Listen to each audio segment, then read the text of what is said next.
Hi everyone, welcome to the ClimateLaunchpad Global Final 2021. My name is Lisette Wellens and I am your host. Yesterday we saw 70 teams pitching their socks off. It was a really exciting day. And to see all those talented people really made my day. It really made me believe in a greener future. Let's watch a recap of the semi-finals yesterday. Welcome everybody here on the 8th edition of the Climate Launchpad program this year. The Climate Launchpad Global Final 2021 is now officially open. Good luck and break a leg. Hi. Hello. Hi everyone. Hi there. Thank you very much for being with us here today. Our planet and our country are in danger of enormous waste pollution. There's mostly a low availability of data. Do we have the infrastructure, the energy and the technology? Did you know that in Portugal, 60% of urban waste still goes to landfills? And the reason why we chose this market is because of its considerable market size. I am very excited to see you all here. Let's go to the jury. So thank you. Very interesting initiative. But sorry, you said you do a 4-year contract with clients. The basic plan with us, Roman, is we will outsource it. Thank you for answering the questions. That's it. Great job, teams. The semi-finals are now done. You can watch all the pitches online on our website, globalfinal.climatelaunchpad.org. Go and check them out, but first wait before the end of this live stream, because what we have in store for you today is pretty exciting. Climate Launchpad participants will share their secrets to success, lessons learned and mistakes made, and that are the former participants, so they will give you a glimpse into your own future. And today we're going to announce the top 16. These teams will pitch for the global win tomorrow in the big grand final. But let me start by introducing the woman leading Climate Launchpad, and that is Emily Bronting. Hi Lisette. Hi Emily, Thank you. welcome. Hi. Nice to have you here again. Yeah, nice to be here again. Yeah, it's pretty strange here in the studio. We are missing all the inspiring entrepreneurs and national leads and people who are working with us to make Climate Launchpad program possible. But yeah, for it's now. You're here. And everybody is watching, so we're not alone here. We are hoping, yeah, thanks. Yeah, well, yesterday we had 70 pitches. What was it like for the jury? Yeah, for the jury, it was a great job. Very inspiring, 70 very inspiring pitches. We split them in 7 different rooms. So in each room we had more or less 10 participants pitching their ideas. The energy between all the entrepreneurs was very good. Very high-level pitches. A very good Q&A session. So for all the 28 jury members, it was a big job to make it top 16. Yeah, and we will find out who those people are in, well, some minutes. But before that, we're going to listen to stories of former participants. People who are participating this year, what good is it for them to listen to those stories?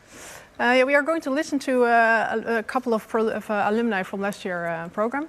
Yeah, they have their tips and tricks for their first year after participating in the CLP program. How to use all the things we have learned them with conversations with potential funders, but also using their network to go further after the program. So they can learn a lot from the progress they made. Yeah, and Christian Herben is going to join me on stage to ask all the questions.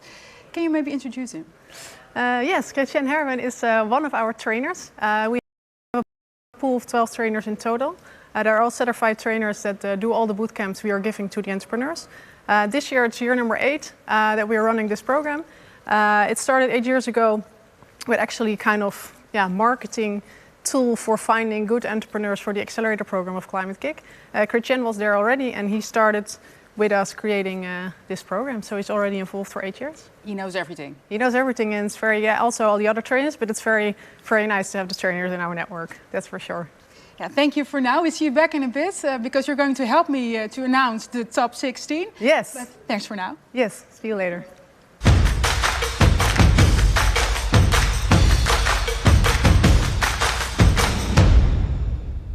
But first, Christian, we will guide the participants through life after Climate Launchpad, yes, right? I'm looking forward to hear their stories, yeah. Yeah, well, we have a very nice group of people here, all kind of. We have a live connection with Osama El Bagouri from iFarm. Can you maybe raise your hand so everybody knows who you are? Ah, hi Osama. Last year you were the #1 in the category food systems, and we would love to hear what you have been up to since you participated.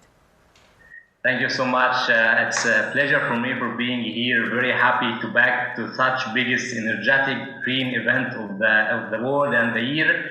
I'm Osama Al-Bagouri, Master Sustainable Agriculture Founder and CEO of iFarm. Indeed, iFarm, we are offering an IoT soilless farming system composed of hardware and software to empower the next generation of hydroponic farms industry in Egypt and worldwide afterwards, to help in tackling the challenges of climate change, water scarcity, and food security that we are facing during this period. Our aim is to reach the SDG goal of zero hunger and climate action and mitigation. Through our solution, we hope to help, and we are looking to help our customers save almost 95% of the water, reduce the energy consumption, and increase their production. And hoping we can reach this within the network and collaboration of different stakeholders. Wow. That's a very inspiring story. Thank you so much. Please stay with us. We will follow with a small session all together. We will have a small conversation at the end of all the presentations. But let's go to your neighbor, Lubov Artemenko from GoToYou. They were the runner-up in the Global Grand Final 2017. Welcome, Lubov. Very nice to have you here. The floor is yours. Thank you. Thank you very much for having me today. It's a great pleasure to join ClimateLaunchpad Global Grand Final, a fantastic event that brings so many bright entrepreneurs together. Congratulations to all the finalists and of course to all the regional coordinators. Special thanks to Ukrainian team of Greencubator and Roman Zinchenko. And actually back in 2017, Roman drew our attention to this competition. In fact, this was our very first international competition. And you can imagine our joy when GoToYou was selected among top 10 green business ideas. So why GoToYou? Me and my co-founders, Lana and Nazar, created GoToYou understanding that road transport is one of the biggest sources of pollution. It contributes 1/4 of all greenhouse gas emissions. And to meet Paris climate commitments, transport has to be decarbonized. But how to achieve this? Today, number one problem, which is stopping people from switching to electric vehicles, is the range anxiety. Just think about it. 80% of the people are afraid that the battery of the car may run out of power before reaching that destination. This is the problem for the drivers inside the cities, but that's a critical pain to drivers who want to travel long distances. So GoToYou is leveraging technology to facilitate the adoption of electric vehicles by making the experience of charging electric cars simpler, more comfortable, and more accessible. GoToYou is the digital backbone to the EV charging infrastructure. Our software enables charge point operators to fully monitor, manage, and monetize EV charging stations, while our state-of-the-art mobile application helps drivers to simply forget about the range anxiety. GoToYou offers unique reservations so drivers can reserve EV charging session in advance, together with access to facilities and services while charging. They can pay as they go with our inbuilt wallet system, and they can even collect bonuses, which can later on be exchanged on some discounts and presents. Our customers are the charge point operators. In particular, we are targeting retail and hospitality segments, and we scale fast thanks to the partnerships. Currently, we provide access to over 300,000 of EV charging stations globally, working with the largest e-roaming platform, Hubject. So GoToYou went from being top 10 green business ideas to receiving support from the Climate-KIC accelerator program, Impact Connected Cars, and Techstars accelerator programs. We also received support from the EBRD and the European Union. We had a successful pilot with Volkswagen in Germany, and very recently our solution was labeled by the Solar Impulse Foundation for meeting high standards in profitability and sustainability. very excited to share with you that last month we closed the funding round, which was led by ABB Ventures and ABB Technology Ventures. This financing round will support the further commercialization of GoTo software solution globally. I'm really happy to be here today and share some of our experience and hope to inspire the next generation of green and climate tech heroes. Thank you. Wow, thank you, Lubov Artemenko from GoTo. Very inspiring story. We have a lot of questions for you, but first we are going to listen to Tejas Sitnal from CarbonCraft. During last year's Global Grand Final, they won the 3rd prize. Welcome, Tejas. Please tell us what you have been up to this year. Hi, hello everyone. Thank you for having me, and congratulations everyone. Everyone's trying to build a better future. Just remember that this is a marathon and not a sprint, and you all are doing great. It's a constant endeavor to be on this journey, and it's exciting to be around over here with energetic entrepreneurs trying to just build a better future. I am the creator of CarbonCraft. Even before I start a little bit about that, can I ask everyone to just see if you can see anything black around you right now? It could be the phone that you use, it could be the t-shirt that I'm wearing, or anything rubber that you have around you. Mostly, this black is made by using carbon black. Carbon black, when burnt, really creates air pollution. We are trying to tackle this problem of air pollution from an architectural intervention perspective, which means air pollution essentially has 2 issues. One, how do you capture or collect it? Second, what do you do with it? We are in the utilization space, which means we take the carbon from various factories or partners, and then we make valuable products out of that. Right now, we are making tiles with that, and we are hoping to make a carbon negative building in the future with that. How do we do that? We have a 3-stage proprietary process: collect, process, build. We collect the carbon from various factories, we process it in a facility, and then we standardize it, and then we work with a 200-year-old craft, and then we build any plain pattern or customizable tiles with that. In the last 1 year, we've been able to move into pilots, and then also it's commercially available right now. One of our major clients that we've been able to work with is Adidas. We've done 4 stores in India with Adidas right now, and we're looking to do pan-India deployment with them. So they do, in 2019, they did about 400 stores in India. So imagine if we can help these companies to transit from a mass-produced vitrified tile to carbon tiles. At the moment, we are in a scaling stage. We want to scale into 1 million square feet. And we are trying to raise funds around this and how we can get ready with the funding and what does scaling really mean, what equipments do we need. And that's the journey that we've been in the last 1 year. And I'll be more than excited to share more regarding this. Thank you. Thank you, Tejas Sitnal from CarbonCraft. Very interesting how it all ended up for you guys, and we'd love to hear some more.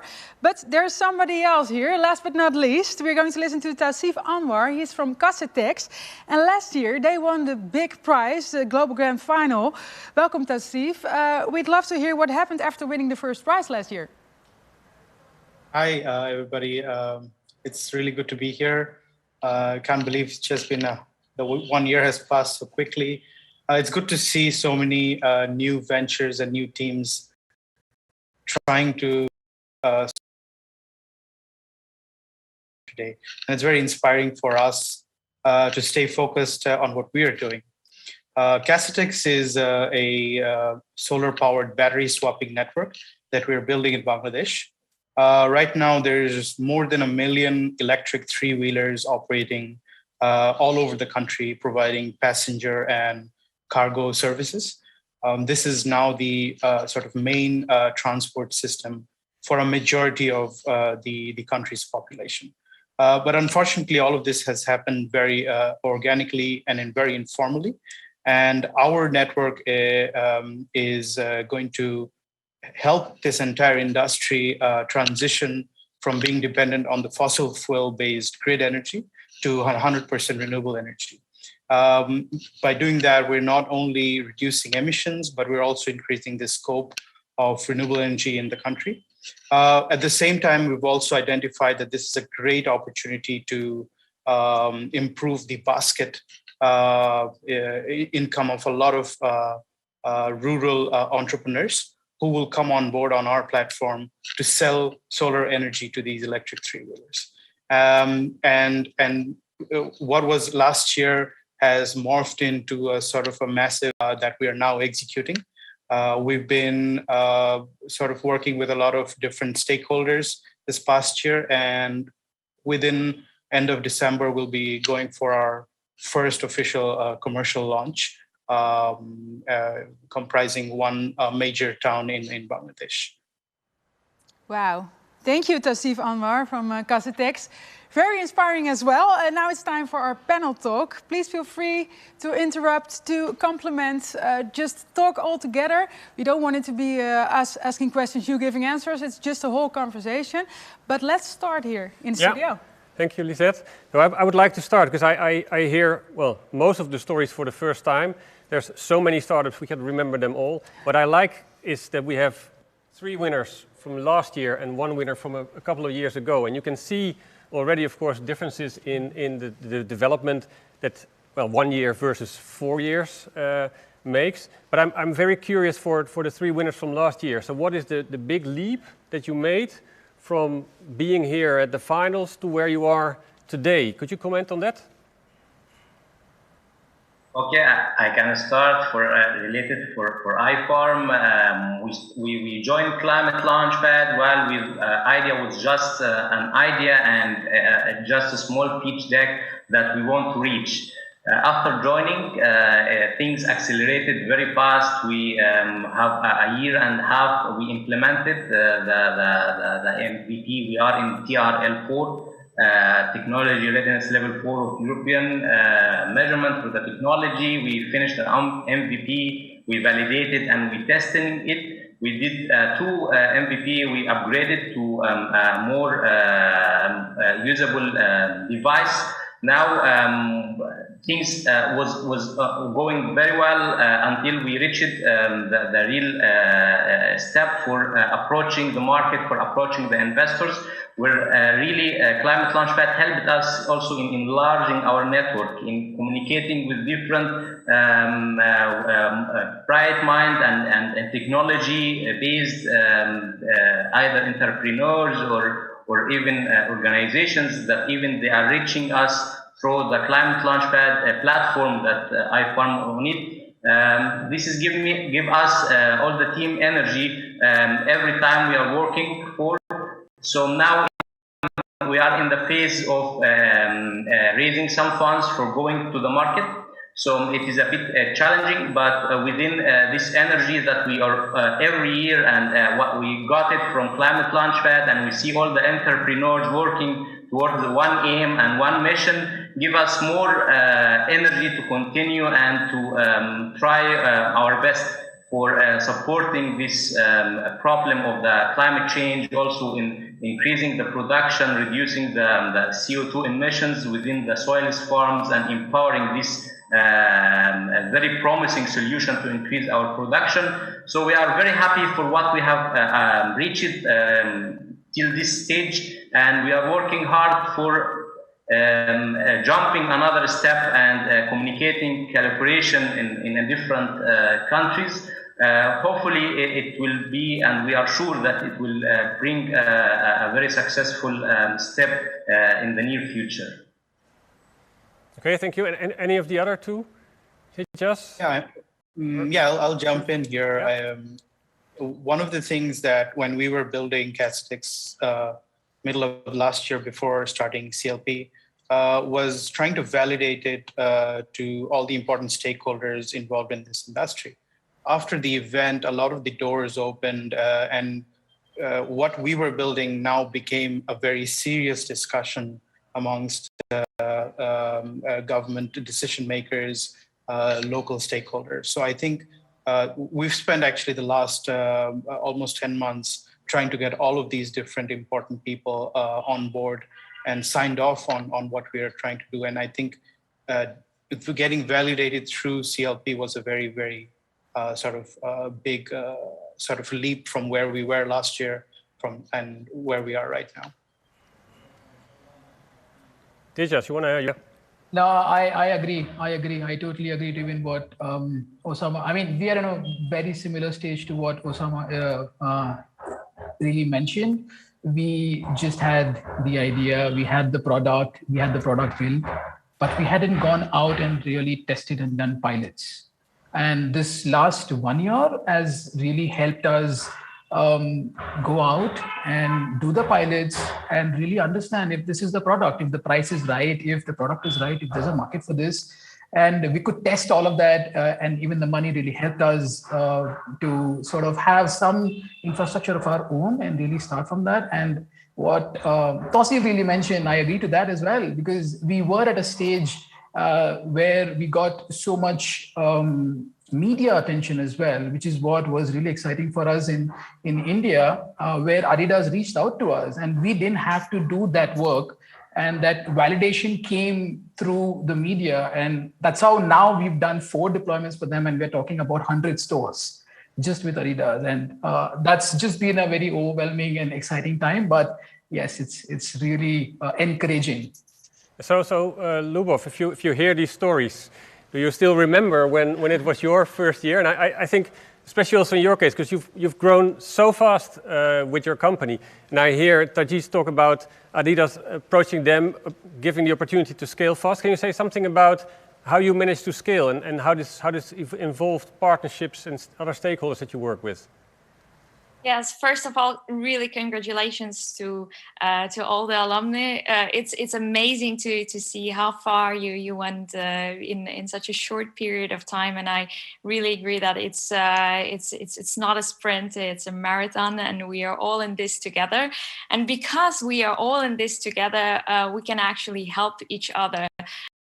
So it's so important to build your network, but really not just a network of investors, but also of other entrepreneurs who can support you along this journey, and also organizations that can really resonate with your mission and company broader vision. So for us, really, building the network of strategic partners was really important.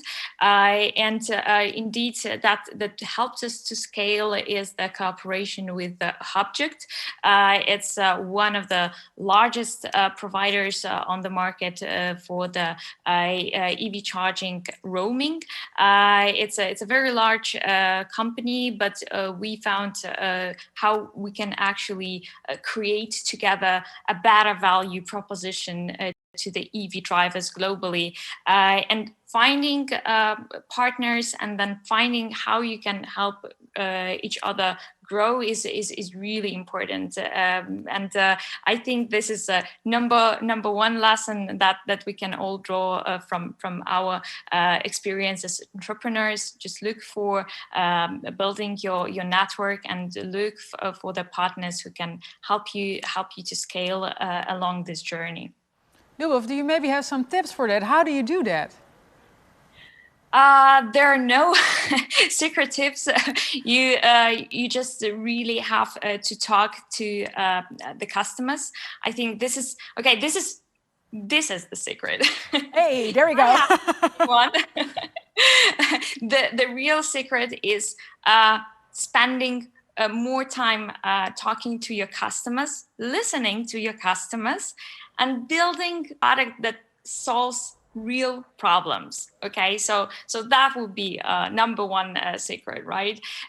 So it's really important that you understand very well who's your customer, that you can clearly articulate how you help this customer to overcome pain points, and then it's really getting so much easier to talk to the partners and then later on talk to investors, because it all boils down to how you help customers to solve their problems.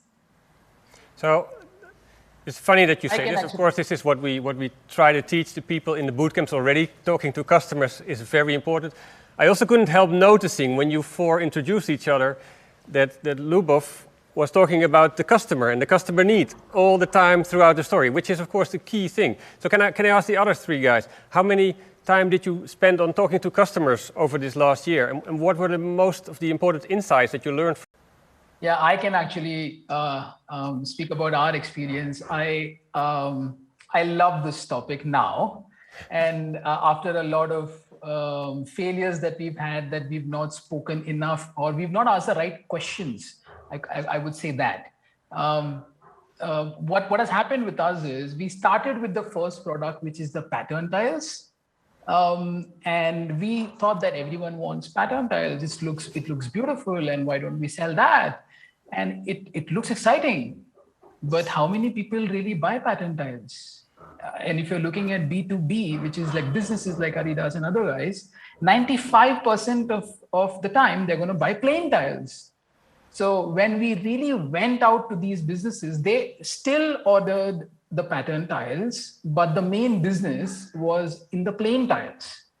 And that is what we could scale. And now when we are talking about scaling, we came up with a new product, which is the plain tiles. And we don't need the handcrafting part for that. And so it's like Adidas. Yeah. Tejas, wasn't that disappointing for you? I mean, you had all those beautiful tiles with all those patterns, and then it was now we just want the plain ones. No, we still have the pattern tiles. So imagine Adidas has the Parley shoes, but how many people buy Parley shoes? It's really expensive. Oh yeah. It's a flagship product now. Very good tip as well. Yeah. So some of the other two, do you also have similar experiences by talking to customers that you decide to change your product or move into a slightly different direction? Yeah, I can jump in here. I think one of the great insights that we found while going into and talking to vehicle owners, which are one of our main customers, we initially assumed that they'd be straight away, switching their existing battery technology to ours, and that's what we were trying to push to a lot of them. But eventually, we found out that that's not what they're interested in. They're interested in some of the vehicles that had died a couple of months back and it's been lying around, and they want to just reactivate those vehicles. So, and that's when we sort of started, changing the offer sheet a little bit differently. So definitely talking to the customers helped us understand that particular thing. Osama, do you have anything to add here? Or did you get it right the first time? No, of course, it is a journey. It is a journey, and you have to always open for any advice, for any feedbacks, and don't make it as a personal. Also, meeting with the customers make us focus more on the usability. And we are making a very high-tech solution that we all feel familiar with using it. But once you are facing the farmer or the grower, he said to, okay, how can I use this? I'm not trained. So we come back to our lab. We make it. We try to make it as easy as possible. Just plug and play and click to grow device. Make all our algorithm or our coding in the back end. So we develop it once more after this feedback. Also the affordability. All the customers think about how much it will cost me and what is the value behind this. So once we compare it with using our device compared to the traditional one, and we convince, and we not convince, but we have this discussion of how they will save the consumption of energy, the water, how they increase the production, how they can control it, and we can advise them through all the stages. It makes more understandable for us and for them what really they are looking for and what really we have to focus on building during upgrading and during the stages of our solution. So it was really a lot of benefits out of these interviews we have got, and open also for us another opportunities and network. Thus, a customer is connecting us with others, showing us another way for going. So definitely we have to all the way be in touch with our end user and the customer. Okay, thank you. So let me skip to another thing. So Lubov, you told us you recently closed financing, so congratulations with it. I also know the other three are approaching the point that they want to close financing. So could you, if we do a sort of small alumni to alumni learning experience, could you tell us what it takes to actually successfully close the investment? So what are the key things that you need to show to your investor to make them sort of, sign on the dotted line? Well, I wish I know the secret sauce for this, but what I really would like to draw attention to in this fundraising process is that it takes time. And I think it's actually good that it takes time, because you have to be really careful who to join the board. It's very important to find a fit to align the strategies of your company with how the investor sees their growth in the next 3 to 5 years.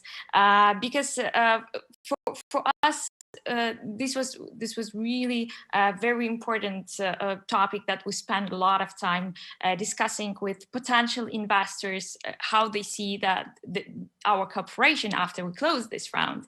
So I think for us, this feat with ABB was very important, because we could see how our software solution can help to advance the experience of ABB customers, and how our software can create this hassle-free management for both the operators of EV charging stations and the EV drivers.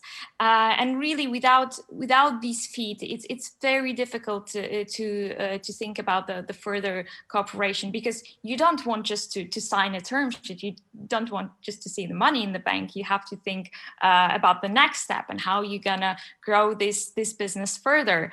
So it's really very important to spend more time understanding the priorities of your investors, and then it's about being very frank and very open. As the founders, this is very important that you communicate very clearly what are your plans, but also what are the challenges, because a good investor will come not only with money, but also with all the benefits, helping you really to accelerate your business growth and the development.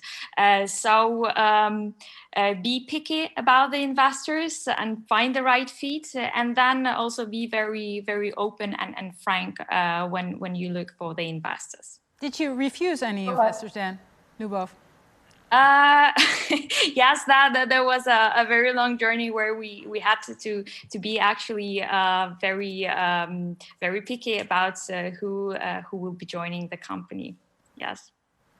So I actually had a.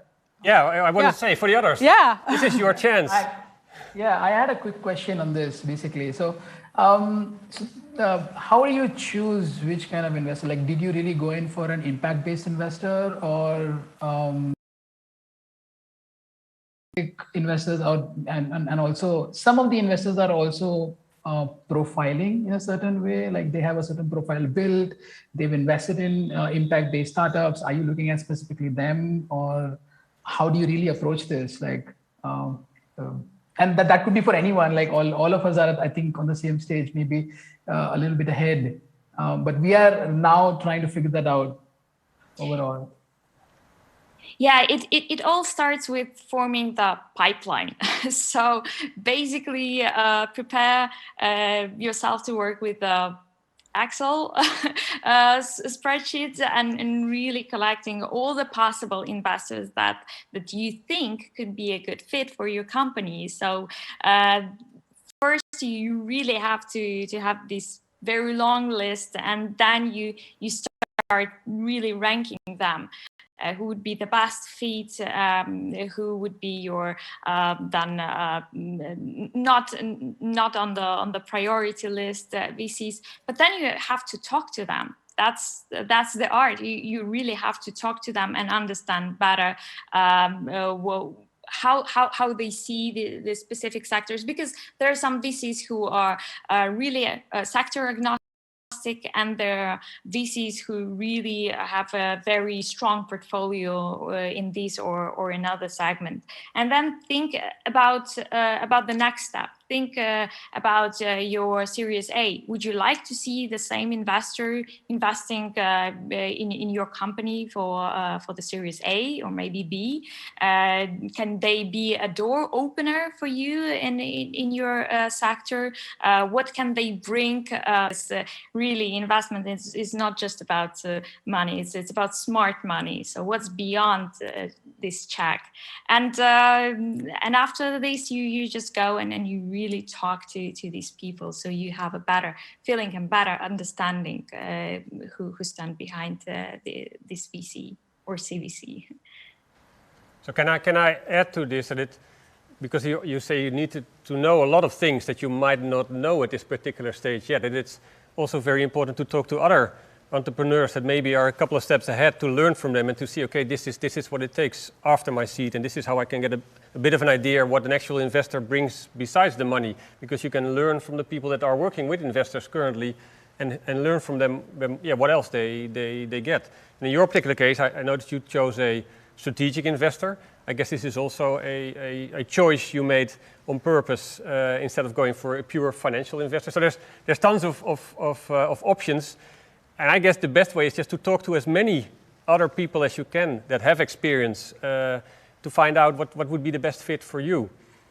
And I hear we only have a couple of more minutes, but I want to address one particular topic. I want to get your opinion on. So team. Can you tell me something about the team and how important the team is that you have, or what kind of struggles or challenges you have on that particular front?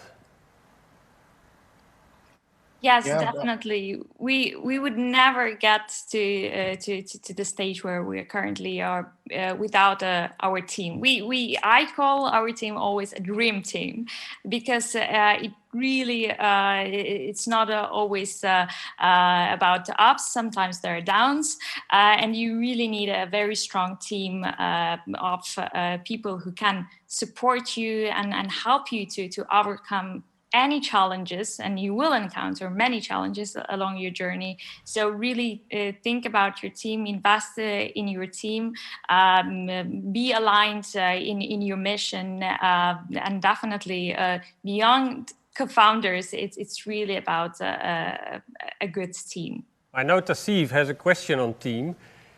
So could you jump in, Tassif? No, I mean, one of the things is we are, because this kind of network that we're creating in Bangladesh hasn't been done before. So there is no parallel industry where we can build a team from, right?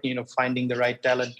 So we are having to, go and find people from other industries, identify job roles, creating new kinds of job roles, and then, merging different kinds of skills. So in what we foresee, we're looking at people that are very hardcore commercial sort of executives that are already working in other industries. But at the same time, we also need people who understands impact situations, gender biases. So we need to merge these two worlds of very hardcore industrial and commercial, and then also the impact industry, and then merge them together to build a super team, which we don't have in Bangladesh right now. And I think, so we were just creating all of that from scratch at the moment.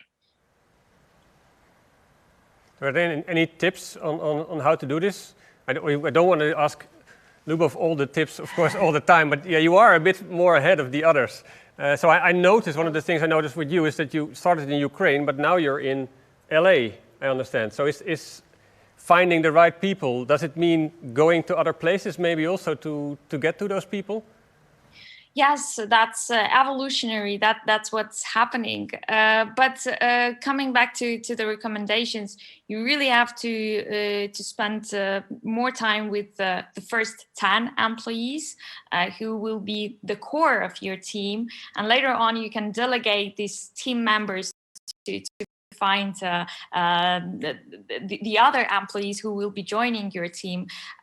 Very often startups can't compete based on salary. So you really need to find people who are motivated, who want to join your company, not because you're offering better salary, but because they really like what your company is doing. They like your product, they like your vision, and they will stick with you no matter what.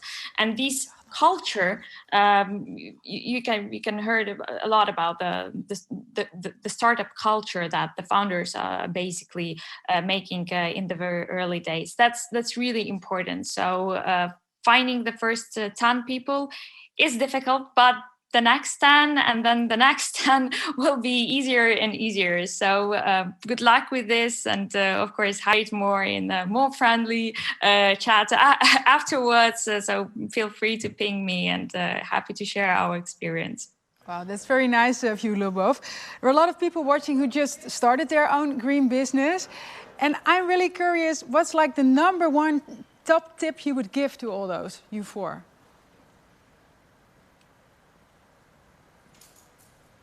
I might say for all those who arrive for this long journey, enjoy all the steps, and try to celebrate this journey. All this energy, use it to move and jump afterwards within this competition, or after you are the top 16. I think all the participants since the 2000 application all are winners. Even this was for me since the beginning of first application. I put my idea into steps and to write it down in front of me. This was one of also success steps. So all of you celebrate and use this energy to go further afterwards. Someone else? Yeah, for me it'd be don't get distracted by other businesses, other startups. Don't chase buzzwords. Stick to your your intentions and goals, and focus on money. Think about how you're going to make money. So I think those are my top tips. Yeah, I actually resonate with those already, and I think we can. I take those tips as well right now. But if I have to share one, I'd say that imagine this is a marathon, which is what I told earlier as well. It's a marathon, it's not a sprint. And you will get tired. You have to rest. You don't have to quit.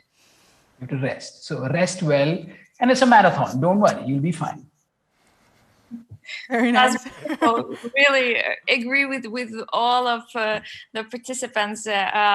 Please continue to, if any of the participants are still distracted, yes, with any difficulties that they're encountering, please don't quit, and always reach out for support, because ClimateLaunchpad is a great community, and you can find all the support you need here. Don't give up, and let's fix the climate crisis together. Wow, that's a very nice thing to end it all with, I think. We could go on for hours, but I just got a signal that we really need to wrap it up right now. So thank you very much to Osama El-Bagouri, Lubov Artemenko, Tijas Sidnal, and Tasif Anwar for sharing all your insights and stories. You really are a great inspiration. Thank you guys so much. And thank you, Etienne, nice being for here. your expertise, clarification. Thanks a lot. Thanks. Looking forward to the finalists. We all are.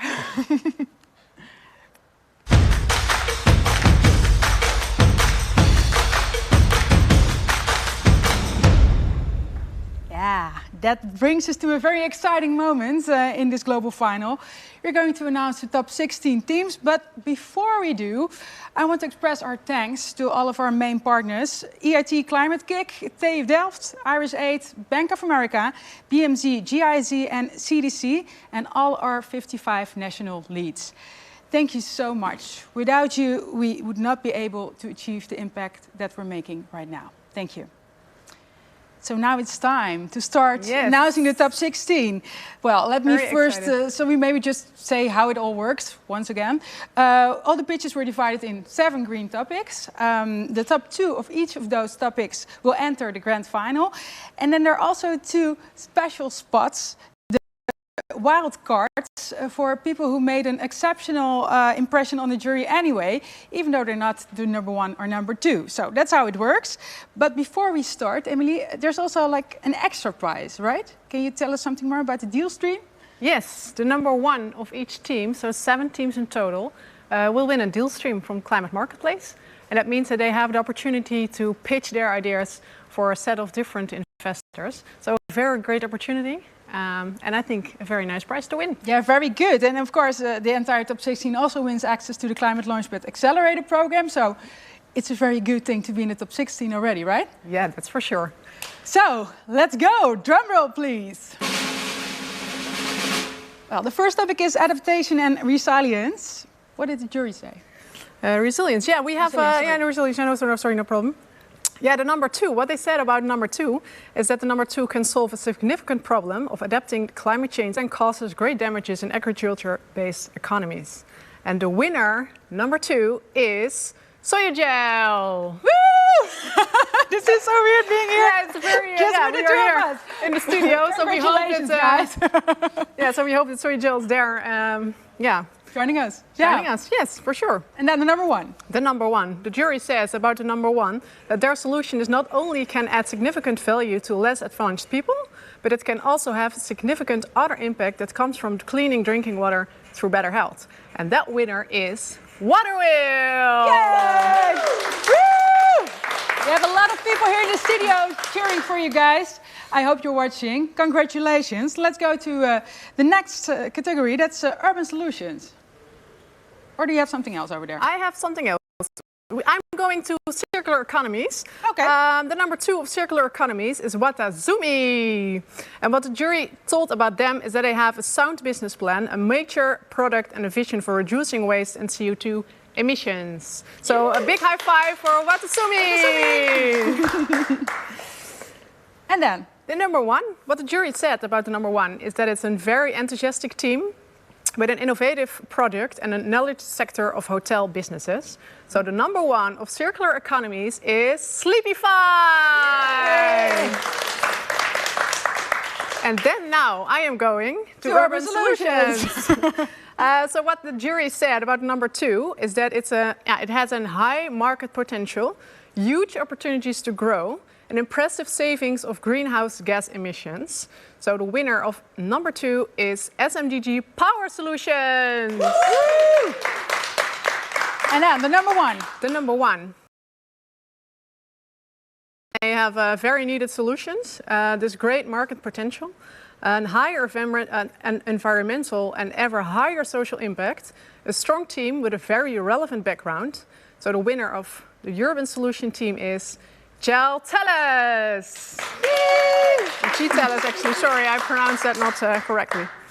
Then, clean energy. Clean energy. The number 2, what they said about the number 2 is that it's a team with a high potential for social impact that answers many of the UN Sustainable Development Goals. Oh, wow. So that's very good. So the number 2 is Drop Access. Drop Access. And the number 1 of clean energy, so that also wins the deal stream. Mm-hmm. Number 1 is the jury feedback is clever and an innovative project that is scalable with a clear climate impact. And that one is Hydrofeed. Hydrofeed! And then we have food systems, right? Yes, food systems. 2 great teams. What they said about the number 2 is that the idea is a very good example of how technology can contribute to a sustainable food system.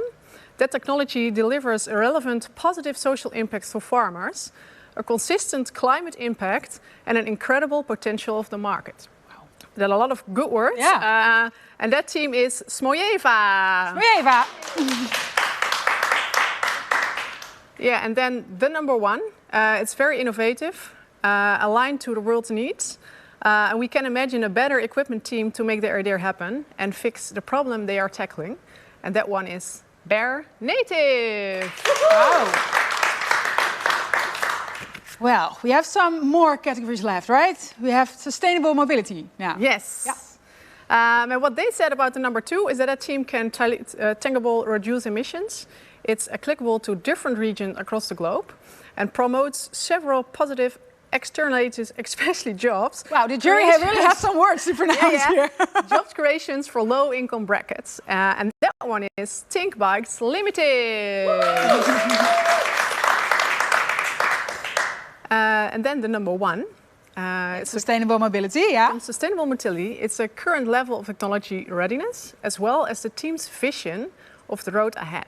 Convince the jury for the tangible impact and potential for large-scale technical adoption. And that one is Queptis. And now, the next big thing. This is really like, to me, this is a really interesting category because it's about the real big problems which are going to be solved, right? Yeah. In the end, they're all. Yeah, of course. But it's true. The number 2. What they said about that is that the jury was impressed by the efficiency of the model. The team have displayed reliability through already established partners, for example, with the government. So that one is Ego Distinguished. And then the number 1 of the next big thing, the jury was very impressed by the huge potential addressed market. The business-to-business model is clever. The management team stood out as being highly experienced. So that is all about float meal! 14 different teams. Yes. And there's 2 places left, right? And those are the wild cards. Those are the wild cards. So. And we selected those out of the number 3s of all the different teams. So it can be everybody left. So the number 2 the jury said it was amazing to see how simple solutions can create innovation and a positive impact. The employment of women and young in the commercial strategy is an excellent idea to amplify social impact. And that's all about the team food systems and Tomo Farm. Oh, yeah, well, very cool. They added together. So only 1 spot left, Emily. 1 spot left, so very, very curious. What the jury said about this team is that it's a really fresh idea, showing people how to access energy. And this is coming from the team Clean Energy, and the winner is Higher Power! Higher Power! So very, very big congrats to all those top 16 teams. Yeah, you all made it to the grand final tomorrow. So very excited, and I'm so curious who will win, who will be the big winner. But winning is not the most important thing, right, Emily? No, of course. No, winning is not the most important thing. Yeah, the most important thing is finding your first customer. So we hope that we give them a fresh start to find everybody will do that, yeah. So keep up the good work, believe in your ideas, stay eager, and of course, keep fighting climate change. And remember that Climate Launchpad isn't done yet. Tomorrow at 12 p.m. CEST, we will be back. You can tune in for the grand final, an afternoon of green keynotes. We have some very nice people talking to you then. And you can also cheer on the top 16 as they pitch for the global win. For now, have some rest, and thank you for joining us today.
Still a bit of good.